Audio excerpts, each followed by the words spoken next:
Does it feel like it's hard to be a Star Wars fan?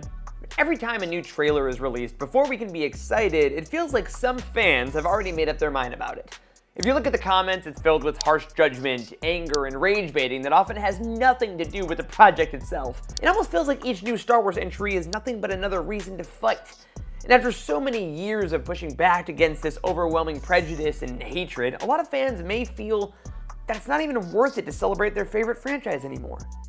But what if it didn't have to be this way? I'm Eric, welcome to Utini, and today we're talking about how it actually is possible to shut out the noise and still have a good time.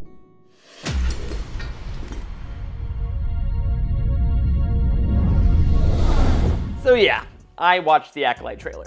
Now, I've been excited about this project since it first got announced back on Disney Investor Day in December 2020, and I thought the first footage we got was absolutely excellent. But not everyone felt the same. Within minutes, the trailer was flooded with angry comments, and even though YouTube technically hides dislikes now, folks still found a way to see just how many people were apparently furious about this new direction. And it got me thinking, does it have to be this way? Because frankly, it can feel exhausting to be a Star Wars fan right now if this is the only way we think about and measure the fandom. It can feel like we're fighting an uphill battle just to keep ourselves open for possible enjoyment, and for some people, this level of constant irritation and vitriol makes them leave Star Wars altogether. But since I'm never doing that, and I don't think you are either, let's go back in time for a second. Star Wars has always been a hot button topic. Nowadays, we think of the original films as things that were universally loved and hailed as masterpieces, but there were plenty of angry voices back then. Especially with Empire and Jedi. What do you mean Luke kissed his sister? The Vader reveal is so cheap. I can't believe the Empire got destroyed by teddy bears. But despite all of the complaints that littered the newspaper columns and water cooler conversations, all that remains decades later is the love. And that is what's going to show us the way today. Now, we've seen the same thing happen with the prequel films over the last years, a phenomenon we addressed in depth just a couple of weeks back. And it's likely what will happen to the discourse about the sequels a couple decades from now. And all of this has led me to one simple revelation. Fandoms often remember the best parts of their history, so is there any reason we can't just do that in the first place? We don't have to wait for time to pass to allow the best parts of our fandom experience to overtake the negative voices, but it will take a bit of intentionality to make that happen. For now, let's cover 3 easy steps to get that process started.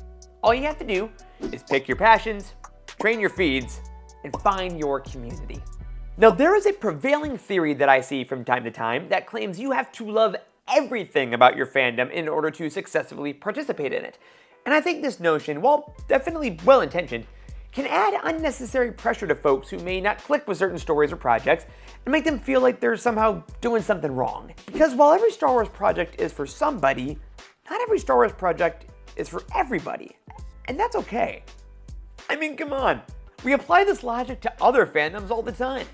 I am a die-hard Dallas Cowboys fan. And do I love the ownership history of Jerry Jones? Absolutely not. Does that mean that I will finally stop allowing myself to fall into the delusion that next year is going to finally be our year after all? Same answer.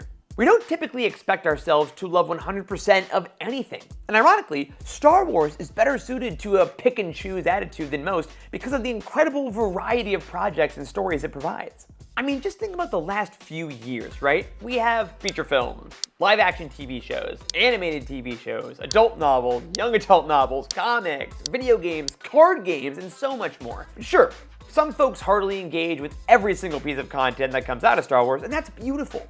But if you hold yourself to a standard where you must immediately click with every project that's been created for every audience, the potential for disappointment becomes very real. And in a time when we're trying to shut out the external voices questioning our fandom, the last thing we need is an internal voice trying to do the same thing. However, an easy and intensely enjoyable solution exists. Give yourself permission to engage and indulge in what you actually want. What do you want?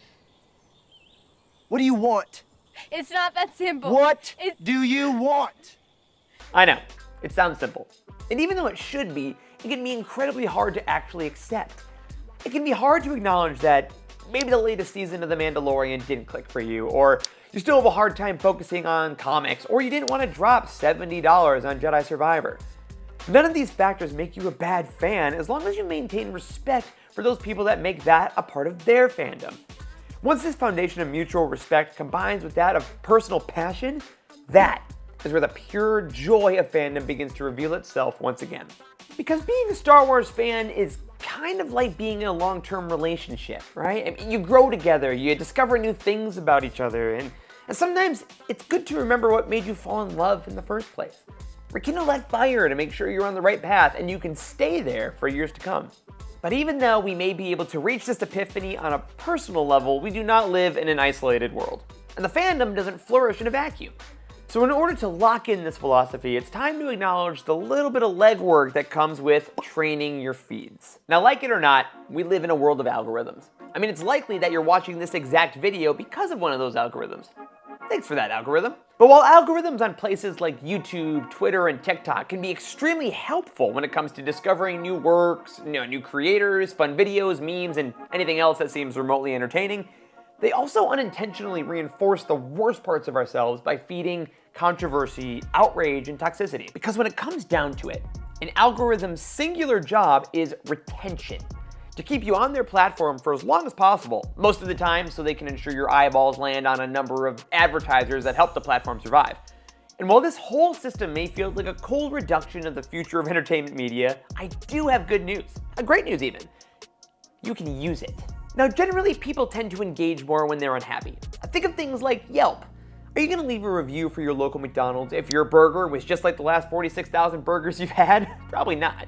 But if your chicken nugget has a foot in it, you're probably gonna write a paragraph. The same logic can be attributed to fandom discourse. If someone has a project that they hate for whatever reason, they may go to the ends of the earth to leave every comment and reply to let you know why they hate it, why you should hate it, or more often than not, why you're stupid if you don't hate it. And then obviously you'll want to defend yourself or your passion for the project, to which they'll respond, and then you'll each get supporters who will go back and forth with each other, and all the while the algorithm sits upon its throne cackling as it watches you stay on its platform for hours and hours and hours. So what's the grand result of all this? You see more of this time and time again because the algorithm has learned that this is what you want. But clearly it's not, so how do we fix it? Well, easy. We find the exhaust port, we trust the force, and we blow it up. Fires cannot rage without fuel. And our secret weapon when it comes to training our feeds is to take out all the oxygen these platforms use to fuel the rage that exhausts us. Because these platforms are smart. And while they can learn about us faster than any of us can really fathom, they may need a shove in the right direction. And this is where we bring in the secret weapon, intentional engagement. If you want your feed to be filled with projects and creators who love and celebrate the things that you do, that's where the likes, comments, quote tweets, and shares come into play. The more the algorithm realizes that the joy and love is what keeps you on the pages, the more that they'll begin to funnel that into your feeds. You just have to tell them that you're listening. Because honestly, the idea that we have access to this many voices on this many platforms is still relatively new. Our brains are still catching up, so it's no wonder that it can feel overwhelming when the loudest, angriest voices continuously rise to the top. But you have the power to bring what you love to the forefront of your daily life, and then comes the best reward of all, finding your community. When I first decided to plunge headfirst into Star Wars fandom after The Force Awakens, I discovered something rather unexpected. Fandom as an adult can be isolating. I saw the movie 8 times in theaters. I started buying Funko Pops. I began to hear that books existed, but I didn't exactly know where to go from there. You know, when we're in school, being a fan is the most obvious thing in the world. It's almost how you define yourself. What do you talk about between classes? What do you do with friends on the weekends? But as a 32-year-old now, I've been trying to schedule a Lord of the Rings marathon with a buddy of mine for over 2 years. It just gets harder. And if you're like me and didn't grow up in an age of Discord, or you didn't engage with message boards, online communities can feel like they're not real or they're too intimidating. But when it comes to being a fan in 2024, they've completely changed the game. Over the last decade or so, online fandom has been completely revolutionized. The stereotype of the basement dweller sitting in the dark, yelling into the void no longer applies when everyone has the ability to engage with vibrant fan communities in their pocket. Something I discovered firsthand back in that isolating time I mentioned earlier. Now fast forward to 2018. We were fresh off The Last Jedi, and I was trying my hand at finding fandoms by listening to a variety of Star Wars podcasts. And that's where I heard about Utini for the first time. Corey was guesting on a podcast to promote a service that wasn't even a community yet, but there was something in the way that he talked about his love for Star Wars that felt like I had found my people, even though neither of us knew it yet. So after doing the scariest thing a millennial could do, send a cold email, I joined up and began my journey of forming my own community to talk about what I loved more than anything in the world. It felt scary, it felt unnatural, but 7 years later, 4 guys that I met thanks to that email are gonna be standing in my wedding. In retrospect, definitely worth it. Now, can I promise that you'll find some of your best friends for life the moment you join a Discord or reach out to a podcast community? I can't. I got really lucky. But I can promise that if you search for people inside your fandom that share your values, the likelihood of real-life connections and friendships becomes infinitely higher. I knew when I was searching for community that I had been hurt as a kid who was bullied for being a nerd.